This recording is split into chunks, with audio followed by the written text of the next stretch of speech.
We'll go to questions. We'll start with the Wall Street Journal in the third row on the far left here, please. Thank you. Dan Michaels with the Wall Street Journal. First, about the spending by members. When will you release the 2024 numbers? You said 2/3 of members, and you'd already given the European aggregate. Curious when you'll give specifics on that. And second, in terms of increasing industrial production of weapons and other systems, this is a common objective of both NATO and the EU. The EU has a summit on this next week. Can you talk a bit about the cooperation? There's been some friction over the years between NATO and the EU. Are you coordinating better now? And what do you see the EU bringing to the table in what they're able to do in terms of coordinating and promoting military production? Thank you. So first on the numbers, we follow the same procedure every year. When we launch or present the annual report as we do today, we present detailed numbers for the last year, for past year, because this is the annual report for 2023. And you can look into the report and you will see detailed numbers for defense spending, aggregated, but also for each and every ally, and development over time in current but also fixed prices. Then what we have now are only our preliminary estimates for 2024. We will have better and more data when we publish a report ahead of the summit in July. So exactly when we publish that report is not yet decided, but it's something we publish in the summer, and now it will be published at least before the summit mid-July in Washington. Then you will have, and we all will have, more detailed numbers, partly because then we have all the decisions, or at least more decisions in NATO allied capitals. We know that some allies are actually now making new budget decisions for 2024. We have also more reliable estimates for GDP. And of course, if we are not only looking at defense spending, but defense spending as a percentage of GDP, then what matters is both spending but also GDP. And by summer, we have more credible estimates for GDP. So yes, we have some preliminary estimates saying that we also expect 2/3 of allies to meet the 2% target in 2024. Adding it all together also shows clearly that if you put European allies together, they together spend 2% of the GDP on defense. But we all have to wait until we have more detailed information about each and every country to have the detailed list presented later this year. And I hope that, of course, the numbers will further improve by the Washington summit. Just actually today, Norway announced that they will meet the 2% guideline this year. So that's yet another example of how allies are constantly adding and adjusting their budgets. So by July, we have then all these new announcements put together in the new report we will present then. Then on defense investments. So first of all, NATO has been calling on European allies to increase investments in production for years. And of course, the only way to increase defense production is to spend more. And NATO's kind of main message to all allies, but in particular European allies, is that you have to spend more. And in the beginning, it was a bit hard to convey that message. And now I feel that allies understand. So allies have really started to increase spending, and therefore they can also make orders and ensure that the industry is investing and providing more ammunition, more equipment, and investing in new production capacity. So we see things are moving in the right direction because they follow the NATO advice, spend more. Second, I welcome all efforts, and we are in close contact with the EU. I met recently with President Ursula von der Leyen. We discussed this in detail, and our staffs are also engaging closely. So we welcome efforts by the European Union when it comes to overcoming the fragmentation of the European defense industry. In the United States, they have many, many battle tanks and one type. In Europe, they have fewer battle tanks and many different types. So, of course, the cost per unit goes up and becomes expensive to educate, to train, to produce spare parts. All that becomes so much costly because we have a much more fragmented defense industry. So all efforts by the European Union to overcome the fragmentation of the European defense industry will be good for NATO. It's something NATO has been calling on, and I welcome EU efforts on that.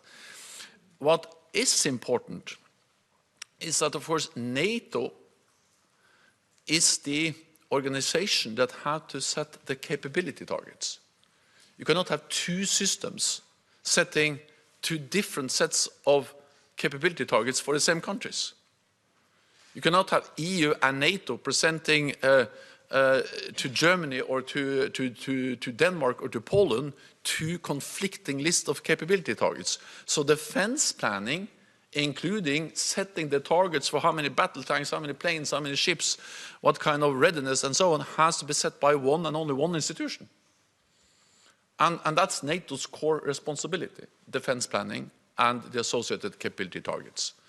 So of course that defines the needs, the demand, and with the money you can then turn that demand into real contracts. Second, of course, we need only one institution setting the standards. So NATO standards for interoperability, for communications, for interoperability, for interchangeability of ammunition, all of that is only one set of standards. You cannot have two sets of standards. Then you achieve the exact opposite. And of course, EU allies represent 20% of NATO's total defense expenditure. So again, since NATO represents 100%, NATO has to set the standards. So standards, defense planning is core NATO tasks and cannot be duplicated because then we actually undermine our security. And thirdly, NATO has also had a very important role to play when it comes to joint procurement. That has been done in many different formats, and we welcome different formats. But of course, the NSPA, the NATO Support and Procurement Agency, has for decades tried and tested procedures for big joint procurement decisions, reducing the cost, aggregating demand, and giving the industry the long-term, multi-year demand they need to make the necessary investment. So it is important that, of course, EU focus on the areas where they actually add value to NATO, but not compete with NATO when it comes to core responsibilities as defense planning, standard setting, capability targets, and we still need a lot of joint procurement conducted in the NATO framework. Go next to Italy, in the second row in front of me here, please. Secretary General Lucrezio Rai, what are your expectations on the upcoming elections in Russia, and especially now because President Putin said that there is a possibility of deployment of troops along the border in Finland? Thank you so much. Free and fair elections are core to any democracy, and elections in Russia will not be free and fair. Because we know already that opposition politicians are in jail, some are killed, and many are in exile. And actually also some who try to register as candidates have been denied that right. So we can say actually before the elections that they will not be free and fair. Because to have free and fair elections you need competition, you need different lists, you need an open discussion, and you need a free and independent press. And there's no free and independent press in Russia. Media outlets are suppressed or expelled. President Putin has held power in Russia for decades. No one expects Russia's elections this week to bring any change in the Kremlin. And of course, Russia's attempts to organize any part of an election in occupied regions of Ukraine are completely illegal, violating international law. And during the last elections in 2018, the OSCE, they monitored the elections and stated clearly that restrictions on fundamental freedoms and candidate registration resulted in a lack of genuine competition in the Russian elections, and there are no reasons to believe that this has improved since 2018. On the opposite, it's even less open and free now than it was in 2018. So the right to participate in fair and free elections is a fundamental part of any democratic society, but Russian citizens cannot count on freedom and fairness because opposition politicians are dead, in jail or exiled, and the press is not free. Then briefly on Finland. Finland is safer now than before they joined the alliance, because now Finland is covered by our collective defense clause, Article 5, one for all for one. Almost all the Russian land forces are engaged in the war of aggression against Ukraine. So we don't see any imminent threat against any NATO ally. But of course we will monitor, follow closely what Russia does along NATO borders. But NATO has been able to protect NATO allies for 75 years, so we'll continue to do so, including with Finland as a member. Go next to the Ukraine National News Agency in the fourth row here, please.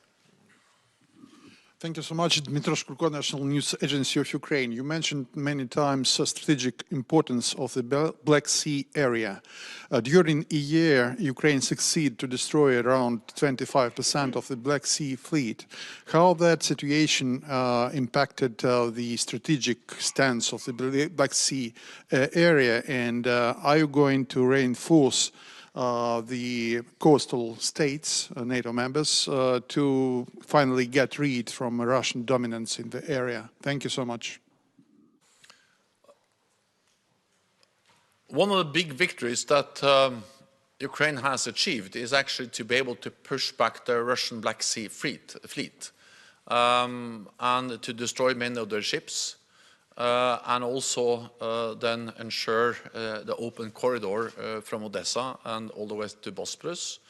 Also working closely with NATO allies, littoral states, Romania, Bulgaria and Turkey. And this shows the strength, the skill, the competence of the Ukrainian armed forces, but also the importance of delivery of advanced weapons from NATO allies. So some of the missiles, some of the systems that has been so critical in opening this corridor has been, of course, provided by NATO allies. This is important for Ukraine, it's important for the Black Sea, but it's also important for the world, because this enables the export of grain and other commodities, which are extremely important for global food supplies. We are working closely also with our partners, not only, of course, Ukraine, but also Georgia. NATO is helping to train and develop the Georgian Coast Guard. So, of course, with 3 NATO littoral states around the Black Sea, then Ukraine and Georgia as close partners. Of course, NATO is very much present in the Black Sea, and the Black Sea is of great strategic importance. And I welcome very much the achievements that the brave Ukrainian armed forces have achieved in pushing back the Russian Black Sea fleet. We'll go next to the Telegraph in row 3 in the middle here, please.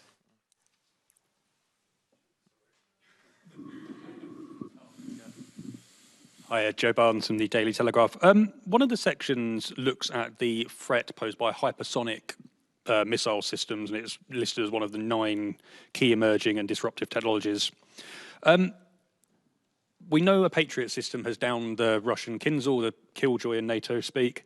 But how much further do NATO's ballistic missile defences have to go to ensure full coverage against hypersonic threats? And then you also in the same section list Iran as a particular worry in this. Why Iran? Do you see them picking up production further than they already have? And it seems to be a concern that you share with your partners in the European Union. Thank you. Hypersonic missiles is, of course, a real challenge, and it demonstrates that Russia has invested heavily also in more advanced weapon systems. At the same time, I think we have demonstrated that NATO has the capabilities to protect and defend against Russian hypersonic missiles. When they were launched, the Kinzhal was launched some years ago. It was accompanied by a message from President Putin that these missiles was not able to protect against, that we were not able to shoot them down. NATO, so Ukraine, has by using Patriots demonstrated that that's possible. They have been able to shoot down several hypersonic Russian missiles. But it demonstrates also the need for a layered air defense. It demonstrates the need for air and missile defense. And it demonstrates the need for not only high quality but mass. Because one of the strategies we have seen in Ukraine is, of course, to try to overwhelm the air defenses by sending in a lot of missiles and drones at the same time. So that's also the reason why, as part of our defense plans, as part of what we do now to implement the biggest reinforcement of our collective defense in decades, air defense is a critical part of that effort. Again, this is partly about spending more. If we look at the announcements that our allies are making on what they are buying, many of them are now buying a lot of air defense, filling up or following the NATO capability targets, which have focused a lot on air defense. Poland made announcements not so far ago for a lot of new air defense systems. Germany is leading the Sky Shield initiative, where several allies have gone together and ensuring that they are delivering on the NATO capability targets for more air defense. So yes, we need to do more because we need the quality, we need the quantity to ensure that we have sufficient air defense to protect against missiles and drones and planes. We have time for a couple more. We'll go to Imedi TV in row 3 here, please. Thank you very much. Mr. Secretary General, you just mentioned Georgia, but still, can you tell us more about the deepening relationship with partner Georgia in this context of war and turbulent times, and what can we expect in July in the context of future membership? Thank you very much. So Georgia is a valued NATO partner. We strongly believe that Georgia has the right, as all other European countries or countries, to choose their own path. I have visited Georgia several times. I will visit Georgia in the near future again to further strengthen our partnership and look into how we can work closely together. My message to Georgia is, of course, that reforms are important and that NATO is based on some core values, democracy, the rule of law, and it's of course important that Georgia live up to these standards as it moves towards further Euro-Atlantic integration. We have time for one more. We'll go to Reuters in row 3 here, please. Andrew Gray from Reuters. Secretary General is very struck by the line that you mentioned earlier, that Ukrainians are not running out of courage, but they are running out of ammunition. So really a very simple question. Why are they running out of ammunition, given they have the support of so many allies, so many powerful economies? Does this represent a failure from NATO allies? NATO allies are not providing Ukraine with enough ammunition, and that has consequences on the battlefield every day. The fact that the Russians are able to outgun the Ukrainians every day, of course, is a huge challenge. It's one of the reasons why the Russians have been able to make some advances on the battlefield over the last weeks and months. And therefore, it is an urgent need for allies to make the decisions necessary to step up, provide more ammunition to Ukraine. And that's my message to all capitals. Of course, we all follow very closely the process in the US Congress because the US is by far the biggest provider of weapons and ammunition to Ukraine. At the same time, my message to the United States is that they are not alone. European allies and Canada are also providing significant support, but both US, Canada and Europe has to do more, and we need long-term commitment. to enable the Ukrainians also to plan. Then this is, of course, we have the capacity, we have the economies to be able to provide Ukraine with what they need. This is a question of political will to take the decisions and to prioritize support for Ukraine. And therefore we need the decisions to invest more in defense industry. We need to ensure that our governments are agreeing contracts with the defense industry so they can make the commercial decisions to scale up production. And of course we need the will from all allies to then allocate support, ammunition, but also other types of military equipment to Ukraine. It has been unprecedented what NATO allies have provided, but we need to continue and we need to step up, and that's the message. That concludes this press conference. I know we didn't get to all the questions, but the conversation can continue. It's now our great pleasure to invite the media to a reception upstairs in the Compass Room. The press team will be here to guide you there. The Secretary General will join you in a few minutes, and we look forward to seeing you. Thank you. Thank you. See you.